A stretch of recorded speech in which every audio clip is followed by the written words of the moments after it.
কি কান্নাকাটি করতেছো কেন বাচ্চাদের মতো? কি হয়েছে? কি কি খারাপ কোনো স্বপ্ন দেখছো তুমি? হ্যাঁ ভাই, আমি একটা স্বপ্ন দেখছি।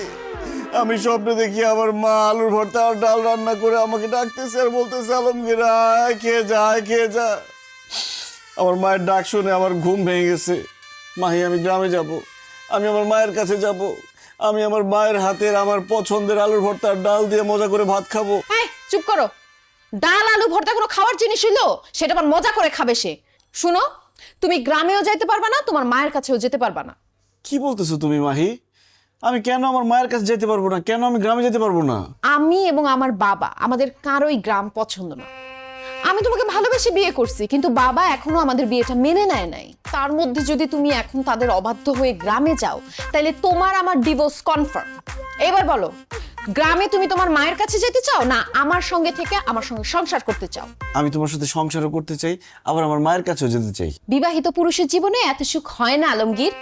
তোমাকে যে কোনো একটা বেছে নিতে হবে, আর তোমার অপশন একটাই, আমার সাথে তুমি থাকবা, আমার সাথে সংসার করবা। ওই গ্রামে যাওয়া নিয়ে আর কোনো কথা আমি শুনতে চাই না। ঠিক আছে, তোমার সাথে আমি সংসার করব, কিন্তু দেখো, আমার বাপ দাদার 14 গোষ্ঠী কেউ কোনোদিন ঘর জামাই থাকে নাই। আমার এখানে ঘর জামাই থাকতে খুব লজ্জা লাগে। চলো না আমরা বাসা ভাড়া করে একটা আলাদা বাসায় থাকি। আসছে আলাদা বাসা নিতে। আমি আমার বাবার বাসায় থেকে যে আলাদা ফ্যাসিলিটি গুলো পাই, দামি গাড়িতে চড়ি, দামি জামা কাপড় পরি, ভালো ভালো খাবার খাই, আমি যদি তোমার সঙ্গে আলাদা বাসা নেই, এই সব কিছু আমাকে হারাতে হবে। আর তোমার যে ইনকাম, তুমি আলাদা বাসা নিলে জীবনে আমাকে আরাম আয়েসে রাখতে পারবা না। অতএব আমার বাবার বাসা ছেড়ে তুমি অন্য কোনো জায়গায় যাওয়ার কথা চিন্তা ভুলেও মাথায় আনবা না। ঘর জামাই আসো, ঘর জামাইয়ের মতো থাকো। আল্লাহ রে, ভালোবাসা তোমাকে বিয়ে করলাম, ভাবছিলাম একটু সুখে শান্তিতে থাকবো। এখন তো তোমাকে বিয়ে করে মনে হইতেছে আমি জেলখানায় বন্দী হয়ে গেছি। নিজের ইচ্ছা মতো, স্বাধীনতা মতো কিছুই করতে পারি না। জেলখানা মনে হলে জেলখানা, কিন্তু আমি যেভাবে চাই, আমার বাবা যেভাবে চাই, এর বাইরে নড়চড় যদি কোনো কিছু হয়, তুমি যদি উল্টাপাল্টা কিছু করো, তাইলে তোমার সঙ্গে আমি সংসার করব না। Mind it.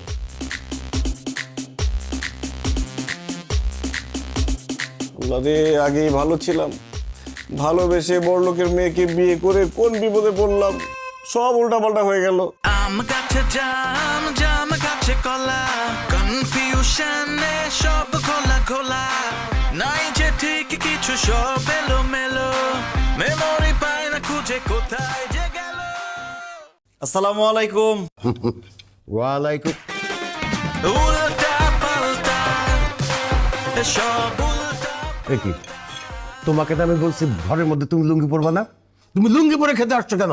কারণ আব্বা, লুঙ্গি বাংলাদেশের ঐতিহ্যবাহী পোশাক। লুঙ্গি পরে বসতে আরাম, লুঙ্গি পরে হাঁটতে আরাম, লুঙ্গি পরে শুইতে আরাম, লুঙ্গি পরে খাইতে আরাম, সেজন্য আমি লুঙ্গি পরি। কিন্তু আব্বা, এই যে আপনি সকালেও প্যান্ট পরেন, বিকালেও প্যান্ট পরেন, খাইতে বসলেও প্যান্ট পরেন, ঘুমাইতে গেলেও প্যান্ট পরেন, আপনার বাতাস ঢুকে কিভাবে? চুপ থাকো, আনস্মার্ট, আনকালচার্ড গেও ভূত। আমার কোথার থেকে বাতাস ঢুকবে সেটা নিয়ে তোমার চিন্তা করতে হবে না। আমাদের পুরো বাড়িতে এসি লাগানো আছে, আমরা সবসময় ঠান্ডাই থাকি। এই লুঙ্গি পরলে তোমাকে গরিব লাগে, আর আমার আশেপাশে গরিব মানুষ দেখলেই আমার মেজাজ গরম হয়ে যায়। খবরদার, তুমি লুঙ্গি পরবে না। আর তুমি আমার মতো সুন্দর পোশাক আশাক পরবে, তাতে তোমাকে স্মার্ট লাগবে। কিছু মনে করবেন না আম্মা, আপনি এই বয়সে যেরকম সাজগোজ আর মেকআপ মাইরা থাকেন, আপনাকে দেখতে কিন্তু স্মার্ট লাগে না। আপনাকে দেখতে মনে হয় স্টার জলসার কুটনি শাশুড়ি।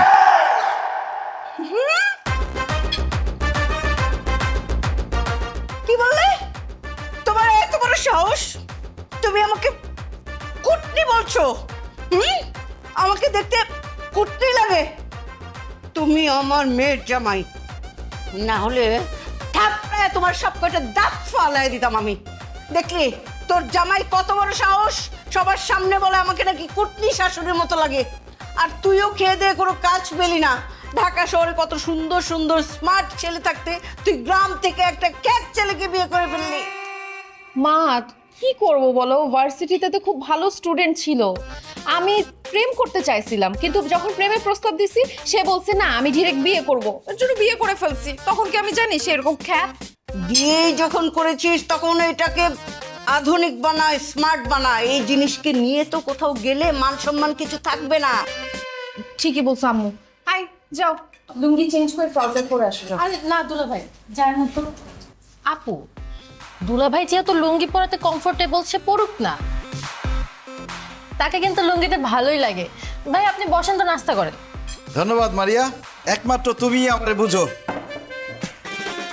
উল্টা পাল্টা সব উল্টা পাল্টা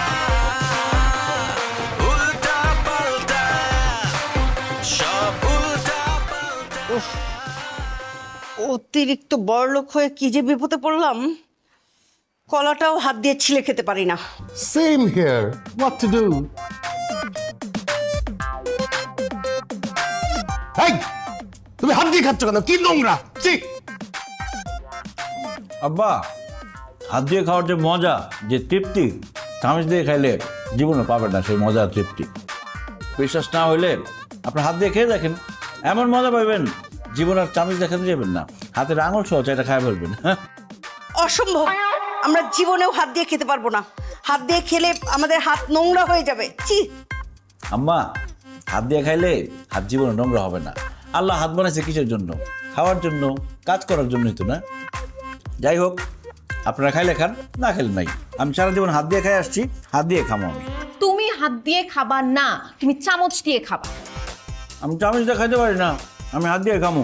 এই তুমি যদি হাত দিয়ে খাও তাহলে তুমি এখানে বসে খাইতে পারবা না, তুমি দূরে গিয়ে খাও যাও। আপু দুলা ভাই হাত দিয়ে খেতে চাচ্ছে, খাক না। তোর যদি অনেক বেশি সমস্যা হয় তুই দুলা ভাইয়ের দিক তাকাস না, তাইলেই তো হয়। ধ্যাৎ, আমি নাস্তাই করব না। এই বুয়া, বুয়া, চা দিয়ে যা। এ মা, হাত দিয়ে কলা ধরছে। আল্লাহ!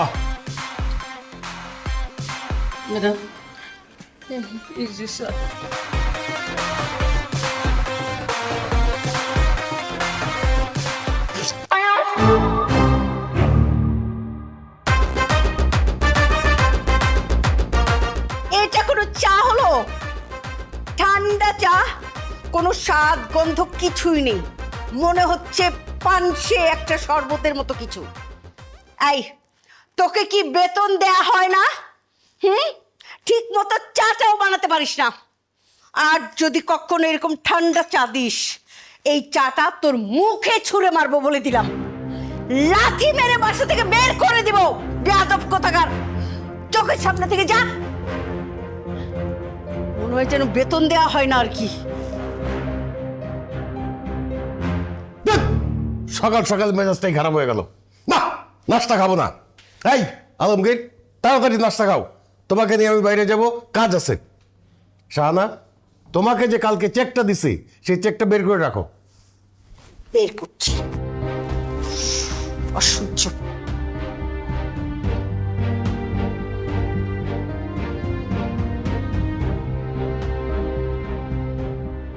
দেখছো আলমগীর? কাণ্ডটা দেখছো? ডিউটি ফাঁকি দিয়া ঘুমাইতেছে। এখন যদি এই গেট দিয়া চোর ডাকাত ঢুইকা আমাদের বাড়ির সবকিছু চুরি করে নিয়ে যায়, কি অবস্থাটা হবে? তার একটা উচিত শিক্ষা দিতে হবে। থাপড়ে গালের দাঁত ফালাই দেবো সব। আব্বা, মুরব্বী মানুষ, গায়ে হাত তোলার দরকার নেই, বুঝে বলেন। এই, তুমি চুপ করো। যেমন কুকুর তেমন মুগুর দিতে হয়। এই, এই, উঠ। বাইরে যাস কেন? স্যার, কালকে হারের ডিউটি দিছি তো, শরীরটা ভালো না, এই জন্য চোখটা একটু লাগাইছিল। শরীর ভালো না তাইলে চাকরি ছাইরা দিয়া বাড়িতে গিয়ে ঘুমা। এইখানে বসে ঘুমাস কেন? হ্যাঁ, তুই এখানে বসে ঘুমাবি আর তোরে আমি টাকা দিব, বেতন দিব, এটা তো হইতে পারে না। এই যা, তোর চাকরি করা লাগবো না, তুই বাড়িতে যা। আমার চাকরি থেকে বাদ দিন না স্যার, তাহলে তো না খাই মরুম। স্যার, আমার মাইয়াটা বিবাহ উপযুক্ত হয়েছে, কদিন পরে বিয়ে দিতে হইব। এখন যদি চাকরি না থাকে তাহলে তো বিপদ হয়ে যাব। আমি কথা দিতেছি স্যার, এখন থেকে আমি ঠিকঠাক মতো ডিউটি পালন করুন, আমি আর ঘুমাবো না। আব্বা, দেলোয়ার চাচা যেহেতু এত করে বলতেছে, এবারের মতো তাকে মাফ করে দেন। তার চাকরিটা চলে গেলে বউ বাচ্চা নিয়ে খুব বিপদে পড়ে যাবে। ঠিক আছে, মাফ করে দিলাম, কিন্তু তোর এই মাসের বেতন কাটা। কি কি কি কল স্যার? চুপ! একটা কথা কবিতা লাথি বাইরে বাইরে করে দেবো। এই কান ধর, কান ধরে বল, জীবনে আর কোনোদিন ডিউটিতে ফাঁকি দিব না, ডিউটির সময় ঘুমাবো না। দরকার দর। আব্বা কি ধরনের কথা বলেন? দেলোয়ার চাচা একজন মুরব্বী মানুষ, উনি কেন কান ধরে বস করবে? আরে কিসের মুরব্বী? দারোয়ান আবার মুরব্বী হয় নাকি? এই কাঁধে ধর, কাঁধে ধরে বল, ঠিক মতো ডিউটি করবি, নাইলে কিন্তু চাকরি থেকে বাইর করে দেবো।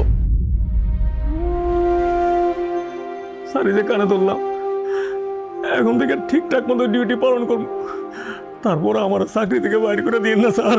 কথাটা যেন মনে থাকে। ওরে এই সব কারণে আবার লেট হয়ে গেল।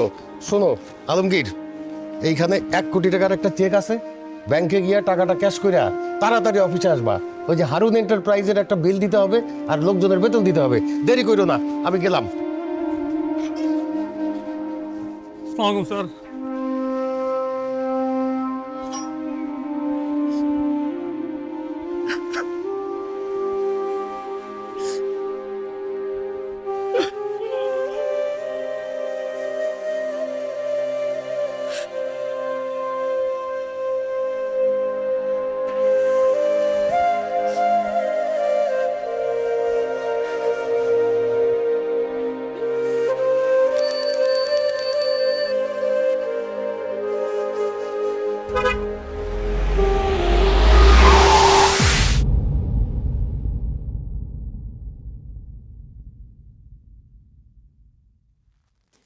আমি এখন কোথায়?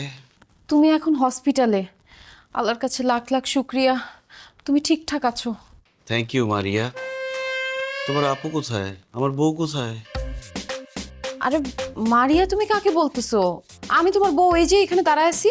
কি বলো? তুমি আমার বউ হতে যাবে কেন? তুমি তো আমার শালি মারিয়া। কি বলতেছে তোর দুলা ভাই? আমি নাকি শালি? আমি দেখি তো দুলাভাই কি বলতেছেন আপনি সব? এই তো আমার বউ চলে আসছে, আমার বউ মাহি। না দুলাভাই, আমি আপনার বউ না, আমি আপনার শালি। খবরদার, একদম ফাজলামো করবে না। তুমি আমার শালি হবা কেন? তুমি আমার বউ মাহি, আর তোমার পাশে যে দাঁড়িয়ে আছে সে শালি। ওলা আলমগীর এগুলো কি বলতেছে? বউকে বলতেছে শালি, শালিকে বলতেছে বউ। আপু ঘটনা কি? ঘটনা তো আমিও বুঝতেছি না রে মা। জামাই কি হয়েছে তোমার? কি ব্যাপার দেলোয়ার চাচা, আপনি আমাকে জামাই বলছেন কেন? দেলোয়ার চাচা মানে? জামাই তুমি কাকে দেলোয়ার চাচা বলতেছো? আপনাকেই বলতেছি, কারণ আপনি আমার শ্বশুর বাড়ির গেটের দারোয়ান দেলোয়ার চাচা। জামাই তুমি ভুল করতেছো। আমি তোমার দেলোয়ার চাচা না, আমি তোমার শ্বশুর ওয়াসিম বাসা। খবরদার, দারোয়ান হয়ে শ্বশুর সাজার চেষ্টা করবেন না। আপনি আমার শ্বশুর না, আপনি আমার শ্বশুর বাড়ির দারোয়ান দেলোয়ার চাচা। জামাই, তুমি কি আমাদের সঙ্গে মজা করতেছো? আপনাদের সাথে আমি কেন মজা করবো জুলেখা চাচি? তুমি আমাকে জুলেখা চাচি বলছো কেন? কারণ আপনি আমার শ্বশুর বাড়ির কাজের মহিলা জুলেখা চাচি। জামাই, আমি জুলেখা চাচি না, আমি তোমার শাশুড়ি শাহানা। এখন তো মনে হচ্ছে আপনারাই আমার সাথে মজা করতেছেন চাচি। জামাই বাবাজি এখন কেমন আছে? এই তো আমার শ্বশুর শাশুড়ি চলে আসছে। কেমন আছেন আপনারা? হোয়াট? তুমি এদেরকে কেন শ্বশুর শাশুড়ি বলতেছো? আরে এটা তো আমাদের জুলেখা বুয়া আর দারোয়ান। ছি ছি মারিয়া, তোমার লজ্জা করে না? বাবা মাকে তুমি দারোয়ান আর কাজের বুয়া বলছো? এরা আমার শ্বশুর শাশুড়ি। সরি বলো তাদেরকে, সরি বলো মারিয়া। হায় আল্লাহ, আমাকে আবার মারিয়া বলতেছে। Doctor, doctor! কি ব্যাপার, আপনারা পেশেন্টের সামনে এভাবে চিৎকার করছেন কেন? আরে আমার জামাই তো সব উল্টাপাল্টা বলতেছে। আমাকে বলতেছে আমি বউ, আমাকে বলতেছে আমি নাকি শালি। আমি শালি আর আমাকে বলতেছে বউ। আমি শ্বশুর, আমাকে বলতেছে বাড়ির দারোয়ান। আমি শাশুড়ি, আমাকে মনে করছে বাড়ির কাজের বুয়া। আর এই যে আমাদের বাসায় কাজের বুয়ার দারোয়ান, এদেরকে বলতেছে শ্বশুর শাশুড়ি। ডক্টর সাহেব, কেন সে এগুলো বলতেছে? আমি যা সন্দেহ করেছিলাম তাই হয়েছে। কি সন্দেহ করছেন আপনি? অ্যাক্সিডেন্ট করে ওনার মাথায় আঘাত পেয়ে স্মৃতিশক্তি অর্ধেক চলে গেছে। সেজন্য উনি আপনাদেরকে চিনতে পারলেও পুরোপুরি চিনতে পারছে না। এই কারণে উনি বউকে ভাবছে শালি আর শালিকে ভাবছে বউ। শ্বশুর শাশুড়িকে মনে করছে দারোয়ান আর কাজের লোক, আর কাজের লোক আর দারোয়ানকে মনে করছে শ্বশুর শাশুড়ি। হায় আল্লাহ, ডাক্তার সাহেব আপনি এগুলো কি বলতেছেন? আলমগীর, আমার 1 কোটি টাকা কই? তুমি যে ব্যাংক থেকে টাকা তুলছো সেই মেসেজ তো আমার কাছে চলে আসছে। টাকা? এটা আবার কি দেলোয়ার চাচা? এটা খায় না মাথায় দেয়। ডাক্তার সাহেব সেগুলো কি বলতেছে? তাকে আমি সকালবেলা 1 কোটি টাকার চেক দিছি, সেই টাকা সে ক্যাশ করছে। ক্যাশ করে এখন আমার এই টাকা কোথায় গেল? সেটা তো ওনার পুরোপুরি স্মৃতি ফিরে আসা না পর্যন্ত বলা যাচ্ছে না। ওরে আল্লাহ রে, বলে কি?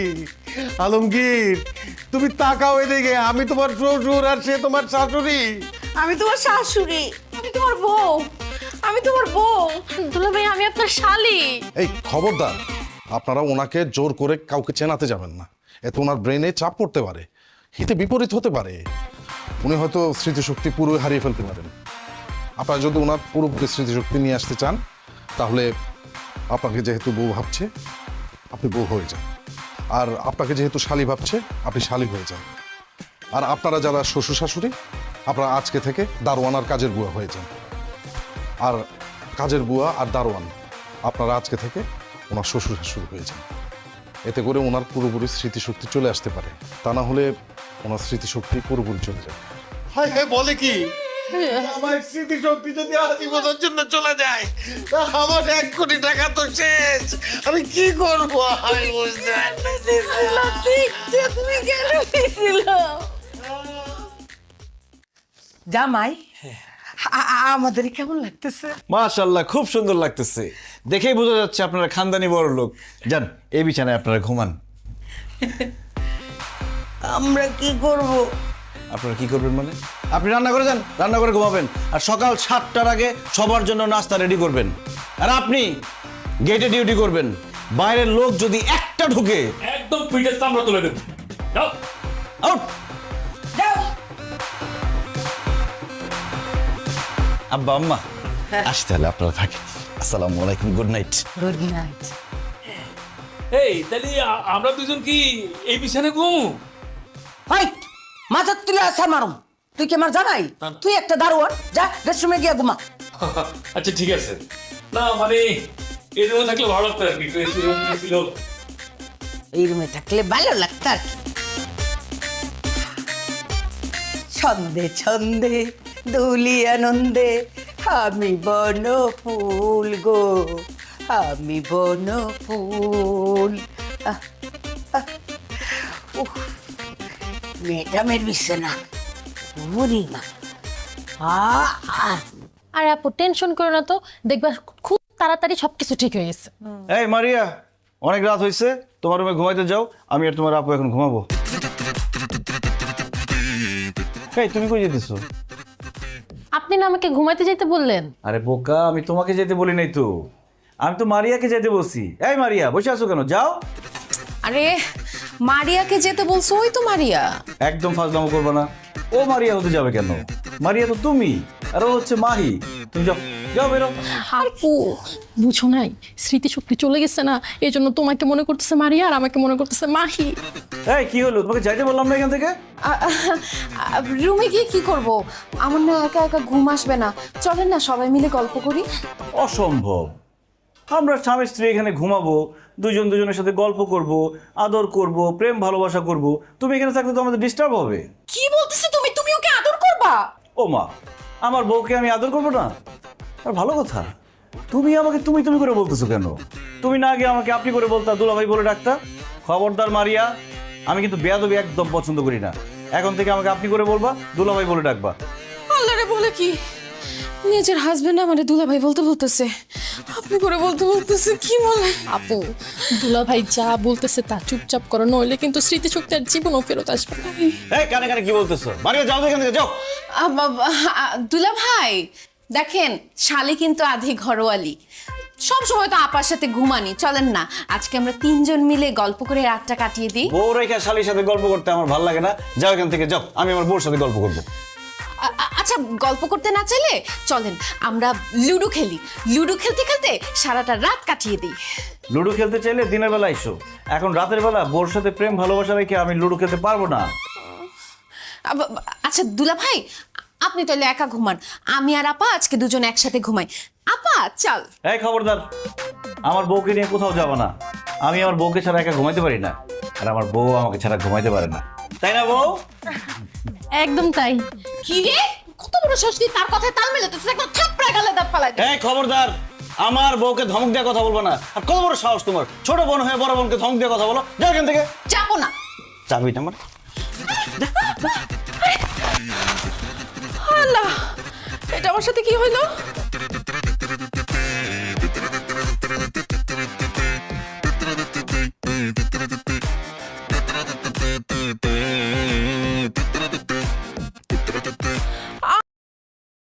হ্যালো সবাইকে, আসসালামু আলাইকুম। আমৃত্যু ভালোবাসি তোকে গল্পের পর্ব 22 পাঠ করে শোনাবো এখন। মেঘের রুম থেকে বেরিয়ে আবির নিচে এসে ডাইনিং টেবিলে বসেছে। মিম, মেঘ, তানভীর কেউ নেই। কেমন যেন সুস্থির পরিবেশ। মিম বা মেঘ না থাকলে আদিও যেন চুপচাপ থাকে। অসুস্থতার কারণে 2-3 দিন আবির রুমেই খেয়েছে, তাই তেমন কোনো কিছুর উপলব্ধি করেনি। কিন্তু খাবার টেবিলে মেঘ নেই, এতেই যেন বুকটা কেঁপে উঠল আবিরের। তানভীর রুম থেকে রেডি হয়ে নামতে গেলে আকলিমা খান ডেকে বললেন, তানভীর, মিমকে একটু ডাক দিয়ে নিয়ে আয় তো। গত সপ্তাহে মিম উপরের রুমে শিফট হয়েছে, তবে এখনও মন তার নিচে পড়ে থাকে। ক্ষণে ক্ষণে ভাইকে আর মাকে দেখতে ছুটে, আবার উপরে আসলে মেঘের রুমে যায়, আবার নিজের রুম গুছায়। তানভীর মিমের দরজায় এসে ডাকলো, মিম খাবি না? মিম জবাব দিল, আসছি। একটু অপেক্ষা করো ভাইয়া। তানভীর এসে খেতে বসে। কিছুক্ষণ পর মিমও এসেছে। মোজাম্মেল খান আবিরের দিকে তাকিয়ে বলছেন, তুমি কি আজও বাইকে যাওয়ার চিন্তা ভাবনা করেছ? আবির কিছু বলার আগে ইকবল খান বলে উঠলেন, না না, আবির আমার সাথে যাবে। আলী আহমদ খান গম্ভীর কণ্ঠে বললেন, সে ভালো, তুই নিয়ে যাস। ওর তো আবার আমাদের সাথে আমাদের গাড়িতে চলাফেরা করতে সমস্যা। আবির চটজলদি খাওয়া শেষ করলো। যাওয়ার আগে স্বাভাবিক কণ্ঠে বলল, আপনারা টাইম মতো চলে আসবেন প্লিজ। তানভীরের দিকে চেয়ে বলল, তুই কি এখন যেতে পারবি? তানভীর জবাব দিল, একটু পরে যাই। আবির শান্ত স্বরে বলল, ঠিক আছে, তাড়াতাড়ি চলে আসিস। আর বাইকের চাবি রুমে আছে, নিয়ে আসিস। তানভীর হাসি মুখে মাথা নাড়ল। আলী আহমদ খান, মোজাম্মেল খান, ইকবল খান থেকে শুরু করে রাকিব, ব্রাসেলের আব্বু, চাচ্চু যারা ছিলেন তারা সকলে এসেছেন। অফিসের কলিগদের সহ সকলকে দুপুরে খাওয়ানো হয়েছে। আবিরের একজন পরিচিত ছোট ভাই, নাম মিরাজ, তাকে আবিরের পিএস হিসেবে নিযুক্ত করা হয়। সারাদিনের ব্যস্ততা শেষে যখন ঢাকার বুকে সন্ধ্যা, তখন তানভীরের সঙ্গে বাড়ি ফিরছে আবির, সাথে কয়েক প্যাকেট বিরিয়ানি। বাসায় ঢুকে তানভীর বিরিয়ানিগুলো সবাইকে দিতে ব্যস্ত হলো। আবির একটা প্যাকেট নিয়ে সিঁড়ি দিয়ে উঠে মেঘের রুমে চলে গেল। মেঘ পাশ ফিরে ফেসবুকে ভিডিও দেখছিল। আবির গলা খাকারি দেওয়াতে পিছনে ঘুরেছে। আবির বিরিয়ানির প্যাকেট এগিয়ে দিয়ে ছোট করে বলল, তোর জন্য এনেছি, খেয়ে নিস। মেঘ কপাল কুঁচকে প্রশ্ন করল, কি এতে? আবির উত্তর দিল, বিরিয়ানি। মেঘ শুধু বলছে, আমার তো। আবির সঙ্গে সঙ্গে বলে উঠল, আমি জানি তোর বিরিয়ানির থেকেও কাচ্চি অনেক বেশি পছন্দ, কিন্তু সব দিক বিবেচনা করে অফিসে বিরিয়ানি দেওয়া হয়েছে। আজ এটা খেয়ে নে, আমি অন্যদিন তোর জন্য কাচ্চি নিয়ে আসবো। মেঘ আর কিছু বলল না। আবিরও বিরিয়ানি রেখে নিজের রুমে চলে গেছে। 2-3 দিন কেটে গেল। আবিরের ব্যস্ততা এখন দ্বিগুণ বেড়েছে। 2 অফিসের সিইওর দায়িত্ব পালন করা চারটিখানে কথা নয়। তারপরও কোনো কাজে ফাঁকি দেয় না ছেলেটা। নিজেকে প্রতিষ্ঠিত করার ঝোঁক মাথা চড়া দিয়ে বসেছে। শত ব্যস্ততার মাঝেও প্রতিদিন ফজরের নামাজ পড়ে বাসায় ফিরে নিজের ভালোবাসার মানুষটাকে ঘুমন্ত অবস্থায় দেখে যায়। হালিমা খান ইদানিং মেঘের সাথে থাকায় আবিরের সুবিধা হয়েছে। হালিমা খান ফজরের নামাজ পড়তে নিজের রুমে চলে যান, তারপর রান্নার ব্যবস্থা করেন। এই ফাঁকে আবির মেঘকে দেখে ছাদে চলে যায়। 2-3 দিন যাবৎ বাসায় ফেরার সময় মেঘের জন্য এটা সেটা খাবার কিনে নিয়ে আসে। একদিন মেঘের জন্য চিপস কিনতে গিয়ে মহা মুসিবতে পড়ে গেল। আবির দোকানদারকে বলেছে চিপস দান। দোকানদার জিজ্ঞাসা করলো, কোনটা দিব? কম করে হলেও 20-30 জাতের চিপস। আবির হাঁ হয়ে তাকিয়ে আছে। মেঘের পছন্দের 2টা চিপসের নাম আবির জানতো, কিন্তু অন্য কোন কোম্পানির চিপস পছন্দ করে তা আবিরের অজানা ছিল। তাই দোকান থেকে সব ব্র্যান্ডের চিপস 2টা করে মোটামুটি 1 বস্তা চিপস নিয়ে মেঘের রুমে হাজির হলো। ভাগ্যিস সময়টা তখন বিকেল ছিল, ড্রয়িং রুমে কেউ ছিল না। এত চিপস দেখে মেঘ আগার মতো তাকিয়ে থাকলো এবং শুধালো, আপনি কি চিপসের ব্যবসা শুরু করেছেন? আবির স্বভাবসুলভ গম্ভীর কণ্ঠে উত্তর দিলেন, তোর পছন্দের চিপস কোনগুলো বের কর। এত এত চিপসের ভিড় থেকে 5টা পছন্দের চিপস বের করে বলল, এগুলোই আমার পছন্দ। আবির ভারী কণ্ঠে বলল, বাকিগুলো টেস্ট করতে পারিস, ভালো লাগলে পছন্দের লিস্ট বাড়াবি, আর ভালো না লাগলে মিমার আদিকে দিয়ে দিস।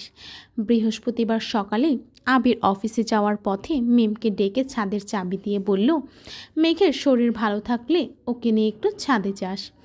মিম চাবি নিয়ে উত্তর দিল, ঠিক আছে ভাইয়া। আবির অফিস থেকে ফেরার পথে মেঘের কোচিং আর টিউশন থেকে এই সপ্তাহের সকল নোট আর পরীক্ষার প্রশ্নগুলো এনে মেঘের রুমে টেবিলের উপর রেখে নিজের রুমে চলে গেছে। মিম আর মেঘ ছাদে ঘুরে ঘুরে ফুল গাছগুলো দেখছিল। নয়নতারা করিয়ে দু বোন দুটো কানে গুঁজে কয়েকটা ছবিও তুলেছে, আর এটা সেটা হাজারো গল্প করছে। 1 সপ্তাহে মেঘের শরীর কিছুটা সুস্থ হয়েছে, তবে মায়ের ঘন্টায় ঘন্টায় আনা খাবার খেতে হচ্ছে। আবিরও এটা সেটা নিয়ে আসে। মোজাম্মেল খান অথবা আলী আহমদ খান রুটি, কলা, ফল নিয়ে আসে। তানভীর রাতে ফেরার সময় যা চোখের সামনে পড়ে তাই নিয়ে আসে। খেতে খেতে আর শুয়ে থাকতে থাকতে ক্লান্ত হয়ে গেছে। বেশ খানিকটা সময় ছাদে ঘোরাঘুরি করে নিচে এসে যে যার রুমে চলে গেছে। মেঘ রুমে ঢুকতে চোখে পড়ল টেবিলের উপর রাখা প্রশ্ন আর শিটের দিকে। এগুলো নিয়ে উল্টিয়ে পাল্টিয়ে দেখল, বুঝতে বাকি নেই এগুলো আবির ভাই এনেছেন। মেঘ সন্ধ্যার পরে পড়তে বসেছে। অসুস্থতার ফলে 1 সপ্তাহ যাবৎ বই নিয়ে বসতেই পারছিল না মেয়েটা। কিছুক্ষণ পড়াশোনা করে আবির ভাইয়ের আনা প্রশ্নগুলো দিয়ে পরীক্ষা দিয়ে নিজের অবস্থান চেক করলো। প্রতি শুক্রবারের ন্যায় এই শুক্রবারটাও ভালোভাবেই কাটলো সকলের। আবির আসরের নামাজ পড়ে করিডোর দিয়ে নিজের রুমের দিকে যাচ্ছিল। হঠাৎই সামনে পড়ল মেঘ। একটা স্কাই ব্লু কালারের জামার সাথে সাদা ওড়না, গলায় পেঁচিয়েছে, হাতে একটা পার্স নিয়ে খোলা চুলে বের হচ্ছে রুম থেকে। স্ট্রেট লম্বা চুলগুলোর আগা হাঁটু অবধি ছুঁই ছুঁই। আবির ক্ষুদ্র চোখে তাকিয়ে রইল অষ্টাদশীর পানে। মেঘ রুম থেকে বেরিয়ে মুখোমুখি হলো আবির ভাইয়ের। সাইড কেটে চলে যেতে চাইলে আবির ভাই প্রশ্ন করল, এভাবে চুল ছেড়ে কোথায় যাচ্ছিস? মেঘ মাথা নিচু করে ছোট করে উত্তর দিল, পার্লারে। আবির কপাল কুঁচকে শুধালো, কেন? মেঘ মাথা নিচু করে পুনরায় উত্তর দিল, চুল কাটতে। আবির এবার তীক্ষ্ণ দৃষ্টিতে তাকিয়ে বলল, তোকে চুল কাটার অনুমতি কে দিয়েছে? মেঘ একদমে বলে ফেলল, আম্মু বলেছে আমি নাকি চুলের যত্ন নিতে পারি না, তাই কাটতে যাচ্ছে। আবির গম্ভীর কণ্ঠে প্রশ্ন করল, মামুনি বলেছে? মেঘ উত্তর দিল, জি। আবির ভিতরে ভিতরে রাগে ফুঁসছে, কণ্ঠ দ্বিগুণ ভারী করে জানালো, চুল কাটাবি ভালো কথা, কিন্তু চুল কোমরের উপরে যেন না ওঠে। মেঘ অন্যদিকে মুখ করে অভিমানী সুরে বলল, আমার চুল আমি কাটবো, কারো অভিমতের প্রয়োজন নেই। আবির দাঁতে দাঁত চেপে দীর্ঘশ্বাস ফেলে কড়া স্বরে বলল, চুল কোমরের 1 ইঞ্চি উপরে উঠলে তোর খবর আছে। কথাটা বলা শেষ করা মাত্রই আবির দ্রুত পায়ে নিজের রুমের দিকে চলে গেল। অষ্টাদশী স্ট্যাচুর মতো দাঁড়িয়ে বিড়বিড় করে বলল, আমার চুল আমি যা ইচ্ছা তাই করব, আপনার কথা আমি কেন শুনবো? আপনি আপনার প্রিয়তমার উপর অধিকার খাটান গিয়ে, আমার উপর অধিকার খাটাতে আসবেন না। কথাগুলো একদমে বলে সিঁড়ি দিয়ে নেমে মায়ের রুমে চলে গেল। হালিমা খান মেয়েকে নিয়ে বসার কাছেই একটা পরিচিত পার্লারে গিয়েছেন। হালিমা খান বলেছিলেন কাঁধের নিচ পর্যন্ত কেটে ফেলতে, কিন্তু মেঘের মন টানছে না। চুলের প্রতি যেন তার বড্ড বেশি মায়া। মায়ের কথায় চুল কাটতে রাজি হয়েছে সেই অনেক। হালিমা খানের জোড়াজুড়িতে মেঘ পিঠ পর্যন্ত চুল কাটতে রাজি হয়েছে। পার্লারের মহিলা যখনই চুল কাটার জন্য কাঁচি হাতে নিল, তৎক্ষণাৎ মেঘের মনে পড়ে গেল আবির ভাইয়ের বলা শেষ কথাটা। মেঘ মনে মনে ভাবলেও না, আবির ভাইয়ের উপর যদি আর কোনো বিশ্বাস নেই আমার। চুল ছোট করলে যদি ওই দিনের চেয়েও বেশি জোরে থাপ্পড় মারে তাহলে তো আমি মরেই যাব। থাক বাবা, এই ফালতু ব্যাটার মার খেয়ে অকালে জীবন ত্যাগ করার কোনো প্রয়োজন নেই। আর কিছুদিন জীবনটা উপভোগ করে নেই। সঙ্গে সঙ্গে মেঘ চিৎকার দিয়ে উঠে বলল। মেঘের আচমকা চিৎকারে হালিমা খান কিছুটা ভড়কে গেলেন। চিন্তিত হয়ে জিজ্ঞাসা করলেন, কি হয়েছে তোর, এভাবে চিৎকার করছিস কেন? মেঘ নিরুদ্বেগ কণ্ঠে বলল, কোমর পর্যন্ত চুল কাটবো।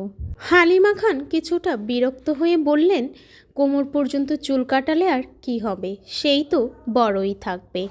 মেঘ মন খারাপ করে উত্তর দিল, তারপরও কোমর পর্যন্তই কাটাবো, আর ছোট করব না প্লিজ আম্মু। হালিমা খানও আর জোর করলেন না। মেয়ের কথা মতো কোমর পর্যন্তই কাটানো হলো। কাজ শেষ করে সন্ধ্যার আগে আগে বাসায় ফিরেছেন মা মেয়ে। আবির ড্রয়িং রুমে সোফায় বসে কফি খাচ্ছিল।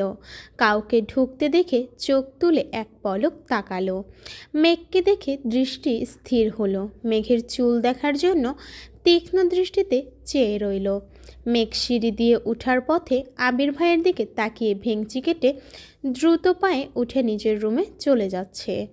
মেঘের কোমর পর্যন্ত চুল দেখে আবির মাথা নিচু করে মুচকি হাসল।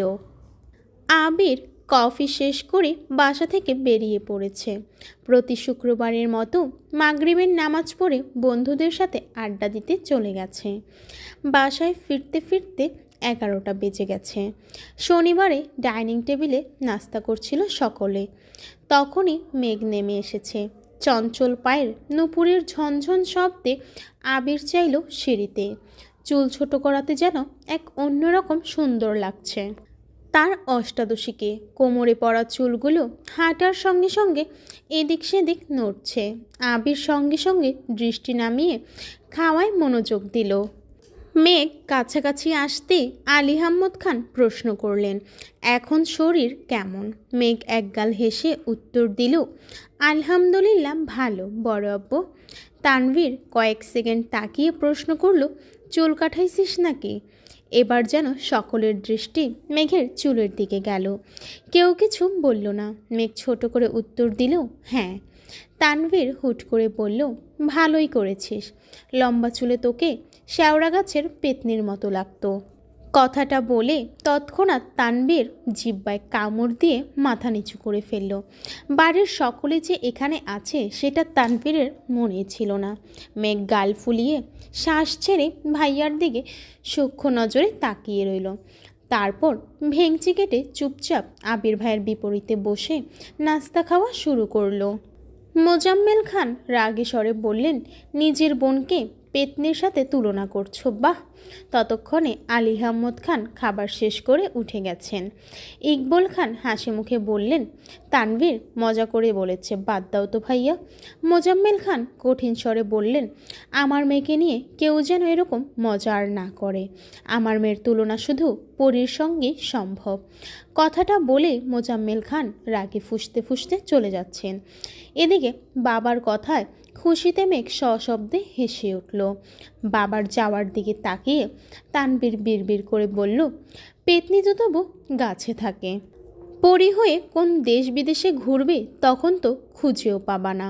ইকবল খান কিছুটা হেসে স্বাভাবিক কণ্ঠে বলল, ভাইয়ার সামনে এসব উল্টাপাল্টা মজা করিস না, এসব মজা ভাইয়া নিতে পারে না।